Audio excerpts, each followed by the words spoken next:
జరుగుతూ ఉన్నది. అందువల్లనే ఆయనకు అంతిమ వీడ్కోలు ఇవ్వడానికి రాష్ట్ర వ్యాప్తంగా ఇక్కడికి మనం వచ్చాం. ఈ సందర్భంలో రెండు విషయాలు మనం స్పష్టం చేసుకోవాల్సిన అవసరం ఉన్నది.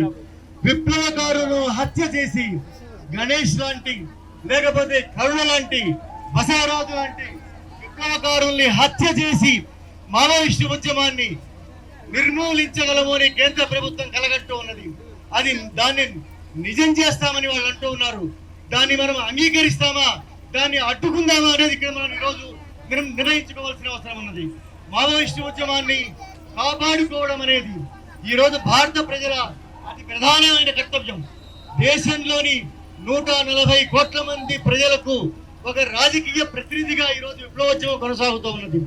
140 కోట్ల మంది పేద ప్రజలు, ఉత్పత్తిదాయకమైన ప్రజలు, కష్టజీవులు, వాళ్లకు రాజకీయ ప్రతినిధిగా ఉన్న విప్లవోద్యమాన్ని, విప్లవ పార్టీని కేంద్రంలో ఉండే బీజేపీ ప్రభుత్వం, బీజేపీ కూటమి నిర్మూలించాలి అనుకుంటూ ఉన్నది. దాన్ని అడ్డుకోవడానికి మనందరం సిద్ధమవుతామని ఈ రోజు ఇక్కడ మనం ప్రతిజ్ఞ చేయవలసిన అవసరం ఉన్నది. ఎందువల్ల అంటే విప్లవ పార్టీ లేకపోతే, విప్లవోద్యమం లేకపోతే ఈ దేశంలోని పీడిత ప్రజలకు, ఈ దేశంలోని కష్టజీవులకు, కార్మిక వర్గానికి దిక్కనేది లేదు. ఎందువల్లనంటే ఈ దేశంలో ఉండే ఏ ఎన్నికల పార్టీ కానీ, ఏ బూర్జువా పార్టీ కానీ ఈ దేశంలో ఉండే ప్రజల కష్టాలు తీర్చలేవు అనేసి 70 ఏళ్ల ప్రజాస్వామ్యం రుజువు చేసింది. ఈ దేశంలో ప్రజాస్వామ్యం కనీసంగా కూడా లేదు అనేసి మనకు రుజువైంది.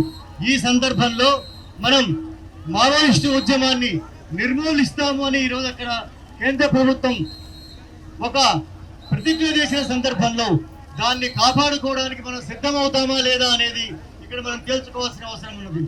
అంతేకాదు, దాన్ని తేల్చుకోవడానికి, ఈ దుర్మార్గమైన కగారు యుద్ధాన్ని ఆపడానికి, వేలాది మంది ప్రజల్ని చంపివేస్తున్న ఈ పాశవికమైన ఈ ఫాసిస్టు యుద్ధాన్ని అడ్డుకోవడానికి మనమందరం ఏం చేయవలసి ఉందో మీరంతా ఆలోచించాల్సిన అవసరం ఉంది.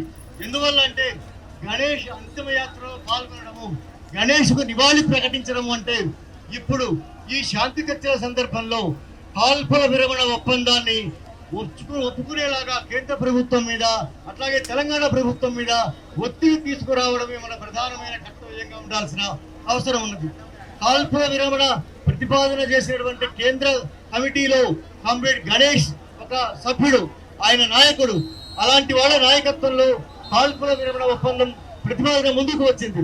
కాబట్టి ఆ ఒప్పందాన్ని ప్రభుత్వాలు ఒప్పుకునేలాగా, అంగీకరించేలాగా, వాటిని అంగీకరించేలాగా మనం ఒత్తిడి తీసుకురావాల్సిన అవసరం ఉంది. కాబట్టి చాలా రాజకీయ పార్టీలన్నింటి ముందు మనం ఒక గట్టి నినాదాన్ని ఇవ్వవలసిన అవసరం ఉంది. మీరు కాల్పుల విరమణ, మీ రాష్ట్ర ప్రభుత్వాలు కానీ, కేంద్రంలోని ప్రభుత్వం కానీ కాల్పుల విరమణకు అంగీకరిస్తూ మావోయిస్టు పార్టీతో శాంతి చర్చలు చేయడానికి మీరు సిద్ధం కావాల్సిన అవసరం ఉంది అని వాళ్ళ మీద ఒత్తిడి తీసుకురావడమే కామ్రేడ్ గణేష్ మనం ఇచ్చే నివాళి అవుతుంది. ఎందువల్లనంటే ఈ కాల్పుల విరమణ ఒప్పందం అనేది కేవలం మావోయిస్టు ఉద్యమానికి సంబంధించింది మాత్రమే కాదు, మావోయిస్టుల ప్రాణాలు కాపాడటం కోసం మాత్రమే కాదు, ఈ దేశంలో ఉండే ప్రజలందరి ప్రాణాలు కాపాడడానికి, ఈ దుర్మార్గమైన ఈ అంతర్యుద్ధాన్ని ఆపివేయడానికి, ఈ కార్పొరేట్ల సామ్రాజ్యవాద ఒత్తాసుతో జరుగుతున్న ఈ కగారు యుద్ధాన్ని నిలిపివేయడానికి ఈరోజు మావోయిస్టు పార్టీ కాల్పుల విరమణ ప్రతిపాదన ముందుకు పెట్టింది.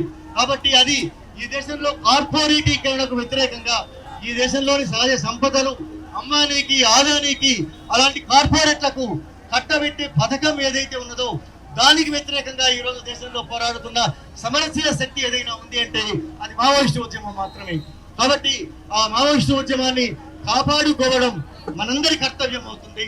అట్లాగే ఆ ఉద్యమాన్ని నిర్మూలించడం కోసం భారతదేశాన్ని ఒక పెద్ద ఎత్తున ఒక సైనిక క్యాంపుగా మార్చివేస్తున్నారు. ఇది కేవలం బస్తర్లో జరుగుతున్న యుద్ధం మాత్రమే కాదు, ఇది దండకారణ్యంలో జరుగుతున్న యుద్ధం మాత్రమే కాదు, ఇది యావత్ దేశ ప్రజలందరి మీద జరుగుతున్న, దేశ ప్రభుత్వం సామ్రాజ్యవాద ఒత్తాసుగా ఉంటూ చేస్తున్న ఒక దుర్మార్గమైన సైనిక యుద్ధం కొనసాగిస్తూ ఉన్నది. కాబట్టి ఆ కగారు యుద్ధాన్ని నిలిపివేయాలి అంటే, ఆ యుద్ధాన్ని ఆపాలి అంటే తప్పనిసరిగా మనమందరం కూడా కాల్పుల విరమణను మీరు ఎందుకు ఒప్పుకోరు అని కేంద్రంలో ఉండే బీజేపీ ప్రభుత్వాన్ని మనం మెడలబట్టి వంచాల్సిన అవసరం ఉంది. అట్లాగే బీజేపీ ప్రభుత్వంతో పోల్చుకుంటే మాది చాలా భిన్నమైనటువంటి పార్టీ అనేసి కాంగ్రెస్ పార్టీ చెప్తుంది. మేము మత రాజకీయాలు చేయమని చెప్తూ ఉన్నది. అట్లాగే మేము రాజ్యాంగానికి బద్దులమై ఉంటామని చెప్తున్నది కాంగ్రెస్ పార్టీ. కాబట్టి తెలంగాణలో ఉండే కాంగ్రెస్ ప్రభుత్వము కాల్పుల విరమణ ఒప్పందం చేయవలసిన అవసరం ఉంది.